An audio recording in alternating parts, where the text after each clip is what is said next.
President, in 2020, when you were talking about unrest in American cities, you said, quote, "We have to go by the laws. We can't call in the National Guard unless we're requested by a governor." What changed now? Why is this situation different to not consult with Governor Newsom about this? Well, the biggest change from that statement is we have an incompetent governor. So I talked about governors, but I didn't talk about he's an incompetent governor. Look at the job he's doing in California.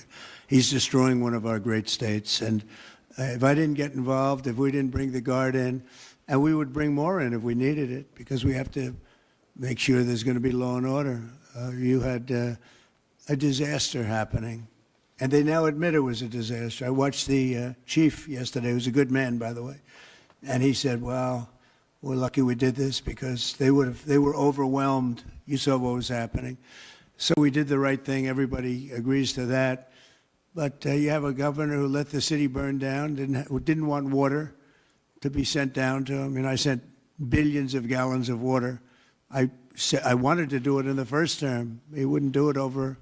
I don't know, they have environmental reasons, but there were no environmental reasons. I think it's just a political philosophy. But it's lucky for the people in Los Angeles and in California that we did what we did. We got it just in time. It's still simmering a little bit, but not very much. Yep. And what crime has he committed that would warrant his arrest? What crime has Governor Newsom committed? A crime has he committed? Yeah, to warrant his arrest, as you had I think his suggested earlier. primary crime is running for governor because he's done such a bad job. What he's done to that state is like what Biden did to this country. And that's pretty bad. It's the wrong philosophy. Thousands, hundreds of thousands of illegal immigrants, many of them prisoners. They're taking up your health care. They're taking up your space in schools. They're taking up your hospital. And in many cases, they're criminals. And we have to do something about it, and we're doing something about it. I want to thank the incredible patriots of ICE and Tom Homan, who has been incredible, and Kristi Noem, likewise incredible. The job they're doing, and it's like an unforced error. There was no reason for this. 21 million people were allowed into our country, and many of those people were criminals. And it's a shame. It's a shame, but we're getting them out, and I will say, I think it's a 95-5 issue, just like so many other issues, 95-5. And the Democrats lost an election in a landslide because they're on the wrong side of the issues. I mean, it's not even conceivable that somebody would do the kind of things that he did. And then, you talk about projects. They want to build a train going from San Francisco to L.A., and it's costing hundreds of billions of dollars more than they thought it was going to cost. It's not even believable. To Brad and to people sitting here, would you believe that a train, it was going to cost X dollars and it might be 100 times X? Would have paid for this for about 50 million American children. You're right. 50 million American children instead of a 3-mile train track that never got built. We could have put Lincoln in charge with no experience. He would have done a good job. I guarantee you that. All right, please, Peter. Mr. President, have you gotten an update from your negotiating? Thank you, President Trump. So it seems like Gavin Newsom likes the attention that he's getting right now from you. Yeah, it seems like he does. If you look at recent history, somebody who was running for president, you, who got arrested and had a mugshot, you could make the argument that politically that wound up helping you. Are you worried at all at this moment that talking about him getting arrested could be helpful to his political prospects? Because a lot of people think he wants to be sitting right where you are. Well, in my case, it was a witch hunt, and everybody knew it. And I was able to explain that during the process. Otherwise, I wouldn't be sitting here right now. And it was a total witch hunt. It's proven to be a witch hunt, and you see what's happened. In his case, it really is very obvious. You look at what's happened between the fires, I could name 10 things right now. We talk about the trains. We talk about all of the costs in California. You talk about all of the people that are flowing in, destroying life for everyone else. So no, I don't think it's going to help him. I think it's actually very bad for him. And right around the time that we were walking in here, the governor and the state attorney general said that they're going to sue you for sending the National Guard in. They're saying there's no invasion, there's no rebellion.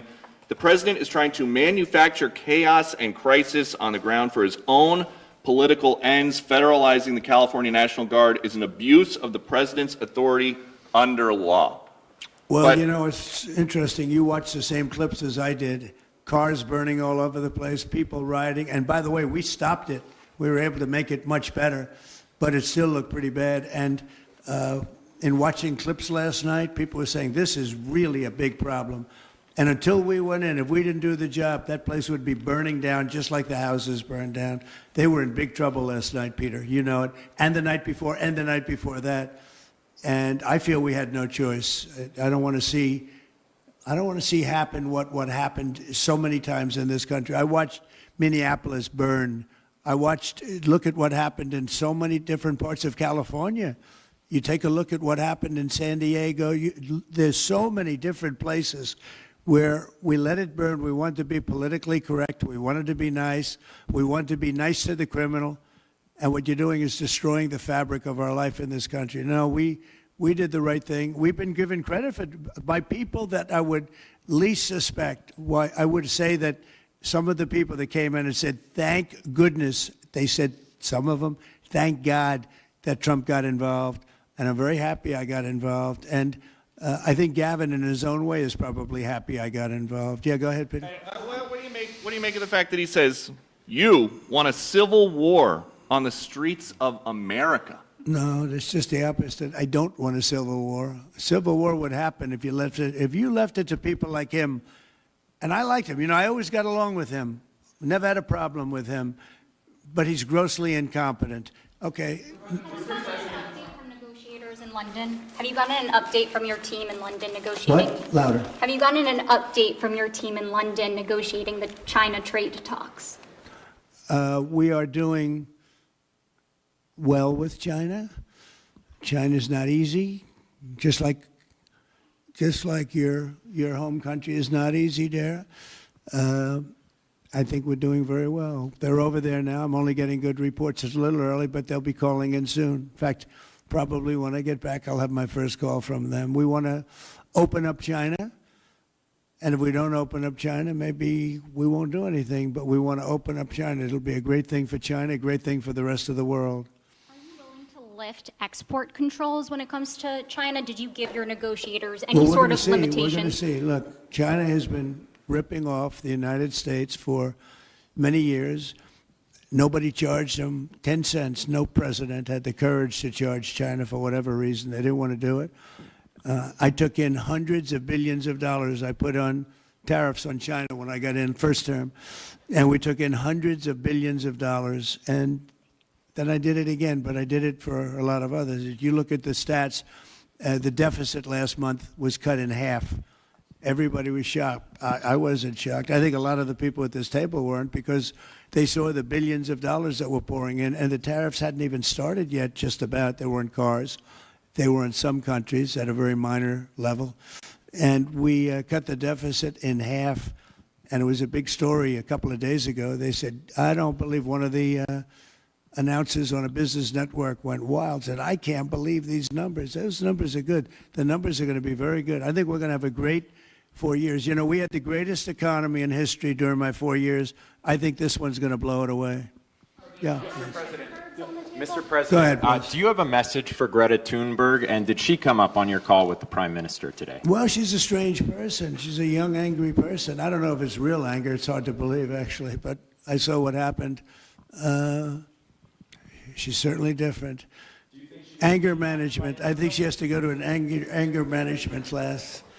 Do you That's think my primary recommendation for her. Was she kidnapped by Israel, as she says? Was she kidnapped? I find it. I think Israel has enough problems without kidnapping Greta Thunberg. And secondly, are you going to Is that what she said? She was kidnapped by She did Israel? say that, yes, sir. Are you going to get rid of the Tesla and the Starlink service that you have here at the White House? No, I haven't heard that. I mean, I may move the Tesla around a little bit, but I don't think we'll be doing that with Starlink. It's a good service. Where are you going to move it to? Move it around, what do you mean? I have a lot of locations. Actually, about the Tesla. I had so many locations, I don't know what to do with them all. About the Tesla, did you ever see Elon Musk get physical with the Treasury Secretary? No, I didn't. And I tried to They ask. did have an argument, but I didn't see it. I didn't see a lot of physicality there. And there was this New York Times report that he did not want to talk about, Elon Musk, that alleged that he, towards the end of his time in the White House, was blurring the lines between recreational use of drugs and medicinal. Do you think he ever had drugs here at the White House? I really don't know. I don't think so. I hope not. Look, I wish him well. You understand. We had a good relationship, and I just wish him well. Very well, actually.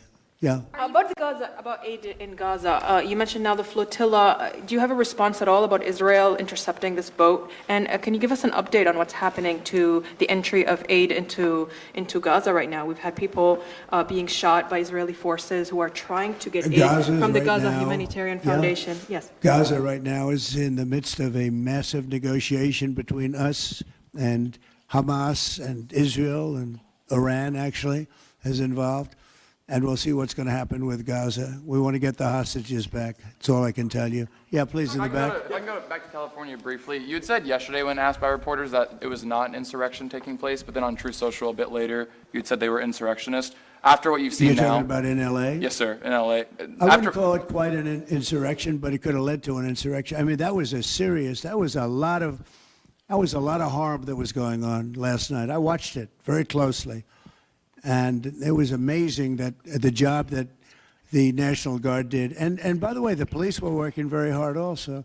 But, you know, the police are given instructions to be politically correct. I said, no, you don't have to be politically correct. You have to do the job. And on Elon Musk, do you plan to speak to him on the phone anytime soon? I know some. Which one? On Elon Musk, do you plan to speak to him on the phone anytime soon? I haven't really thought about it, actually. I would imagine he wants to speak to me. I would think that. If I were him, I'd want to speak to me. And maybe he was already called. You'd have to ask him whether or not he's already called. But I'd have no problem with it. If he called you, you'd pick up and speak to him? Well, I don't want to say that, but I would imagine he'd want to talk to me. You were supposed to get a please. counter proposal. You were supposed to get a counter proposal from Iran today. Have you gotten that proposal? And what is the main impediment? We have a meeting with Iran on Thursday, so we're going to wait till Thursday. And what's for the that main proposal. impediment to getting a deal? Well, they're just asking for things that you can't do. They don't want to give up what they have to give up. You know what that is. They seek enrichment. We can't have enrichment. We want just the opposite. And so far, they're not there. I hate to say that because the alternative is a very, very dire one, but they're not there. They have given us their thoughts on the deal, and I said, it's just not acceptable. Was the main topic for Prime Minister Netanyahu today when you spoke? I would say, yeah. I don't know what else. I can talk about the weather. Well, you can talk about Lebanon also, sir. Pretty much The Lebanon. that's the main topic. Lebanon is a We ceasefire talked in Lebanon. about Lebanon Yes. also, yeah. We What, did. what about Lebanon, sir? Well, Lebanon's working very hard. They have a great new ambassador that I put there. Man, I know very well. He's very smart. I didn't even know he was Lebanese. And I said, why would you want Lebanon? He said, I was born there. I love it. I love the people.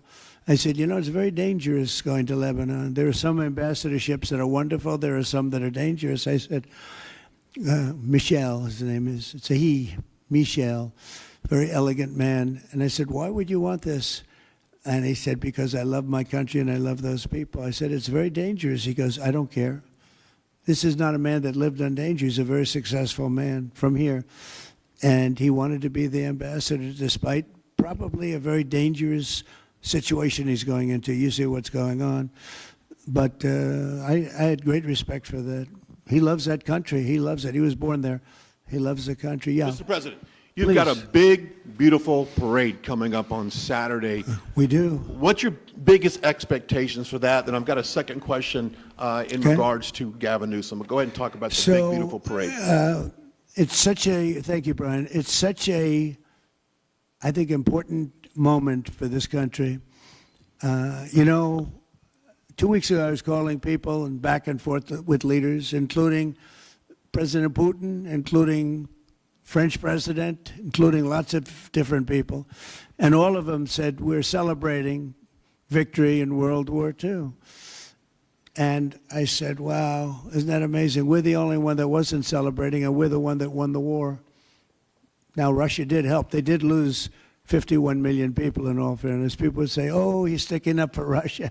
No, they lost 51 million people. And We can't forget that. But France was celebrating. And as you know, Hitler made a speech at the Eiffel Tower. But when I spoke to President Macron, he said, oh, we are celebrating the great victory of World War II. And I think that's great that he was doing it.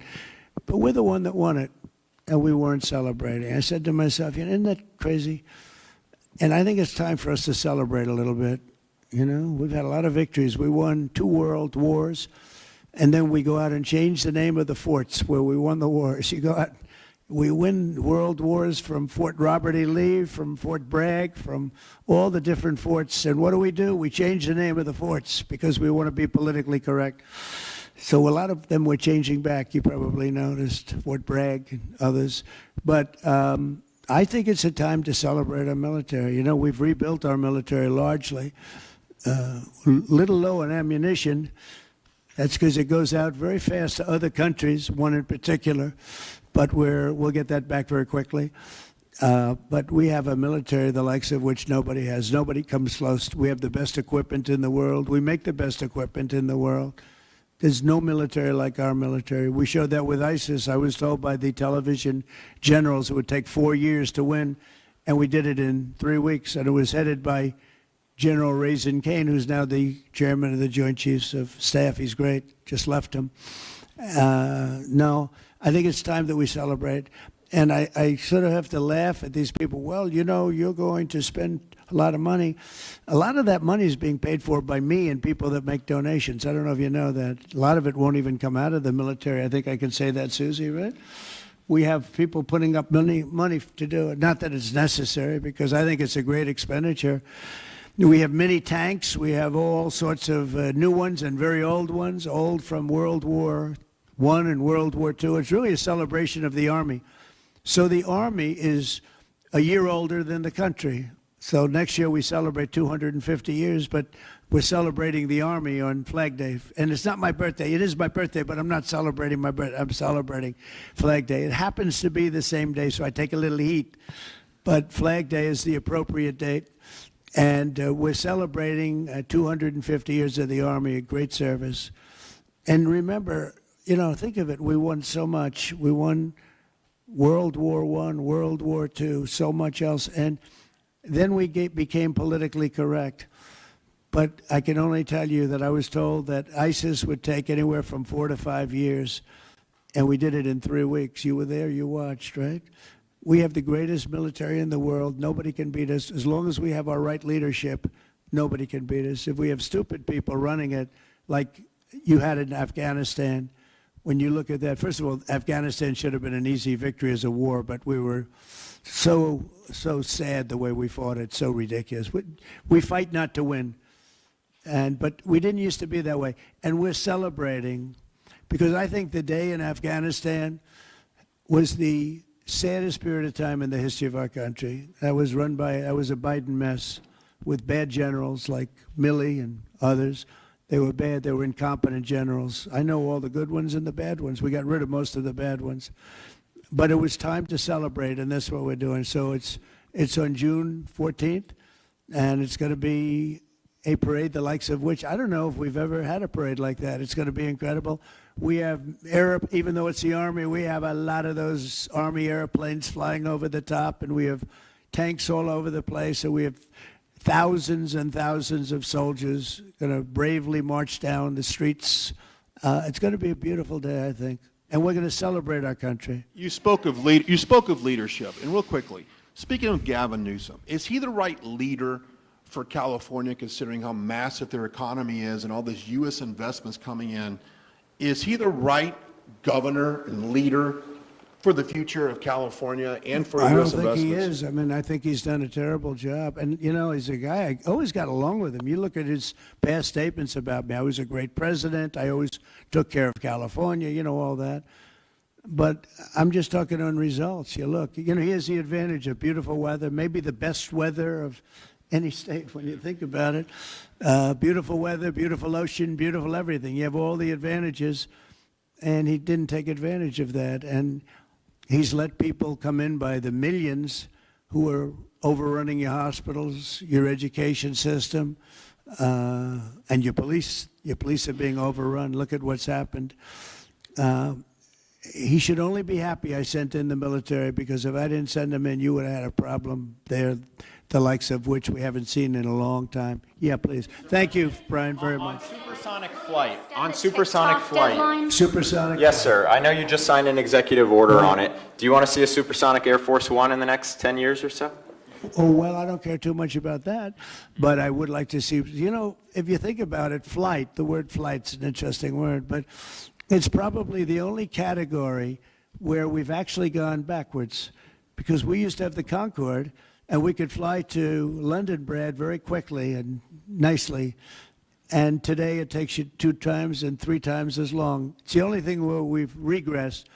By the way, the Concorde, to my way of thinking, to this day, Michael, because you're very much into aesthetics, I know, but to this day was one of the most beautiful pieces of art I've ever seen. It was a piece of art, the beauty of the Concorde. It was the most beautiful plane, but it was, got you there in half the time. Now you spend a lot of time, and there's no reason for it. Because, they have the sonic boom. It's not a huge problem, but they have the sonic boom thing pretty well figured out. The technology changes, the change in the skin, the change in weight, all of the other things. There's no reason why we shouldn't do great. So we are making it possible for them to do supersonic and get us back on the track. I mean, think of it, 30 years ago, we actually had planes that flew much faster than we do now. It took you half the time to get to a location. So we've regressed, and we're going to progress. Mr. President, Mr. President? Sort of an amazing thing, isn't it? We've gone backwards. On Wall Street, they haven't done that. If Goldman Sachs was like that, you wouldn't have Goldman Sachs anymore. Mr. President, are you planning to deploy Marines? Are you planning to deploy Marines in California to address the situation in Los Angeles? Are you going to deploy Marines in California? We'll see what happens. I mean, I think we have it very well under control. I think it would have been a very bad situation. It was heading in the wrong direction. It's now heading in the right direction, and we hope to have the support of Gavin, because Gavin's the big beneficiary as we straighten out his problems. I mean, his state is a mess. And I'd like to get somebody involved in the rail, because, look, personally, it should have never been built, because you can fly there for $2, and what are you doing? They're doing that. You could drive, you could do lots of different things. If they did a study, if you gave every passenger the finest limousine service in the history of our world, the most expensive chauffeur-driven, white-glove limousine service back and forth, we would have saved billions of dollars as opposed to building this monstrosity that's going up. And I've never seen anything. I've seen cost overruns. I'm a person, I've always done well on cost overruns. I don't have them. But I will tell you, I have never seen cost overruns. You see them where they're 20% more, 50%, 100% more. These are thousands of percent. Nobody even knows. They have no idea. And it was supposed to be from San Francisco to Los Angeles. Well, they just made it way outside of Los Angeles, where it's stopping in the middle of, I don't want to say nowhere, because I happen to like one of those little cities very much, but it's way short of the destination. And our government is saying, why are we involved in this thing? It's been handled so badly. Before him, but he really blew it. So, all right, one more question. Any of the discussions that were had there and the purpose of that retreat, your time at Camp David? What? Your time at Camp David, can you speak to what discussions were had there and the purpose of that retreat? Well, I don't want to speak to discussions. I mean, I told you what we were there for a little bit. We had discussions on many topics. We had a group of people, a large group of people, including generals and admirals and lots of others. And all I can say is our country's in great shape. We're in great shape economically. The bill that Mike and Jason and all the people are working on is going to be, I think, amazing. I think it's going to be one of the most important pieces of legislation we've ever had in this country. It's going to do things that you wouldn't believe.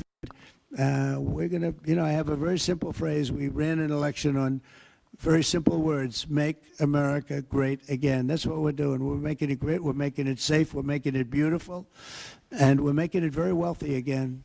Wealth is okay. You need wealth to take care of lots of other people. We have to make our country better. It has to heal from 4 years of abuse. Our country was abused badly by a very incompetent person and a group of people that weren't incompetent, but they were radical left lunatics, and they ran the country with an auto pen.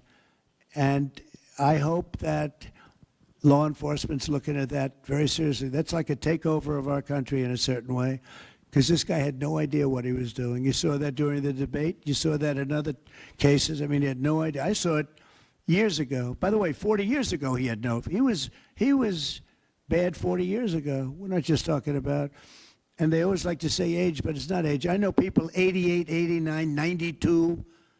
Bernie Marcus, who just passed away, was 95. I spoke to him a year before. He was 100%. It's not age. It's something else. But whatever it is, you can't have that in this country. The damage he's done to this country is unbelievable. But the good news is we've got much of it fixed already, and the rest of it will happen. Thank you all very much. Thank you.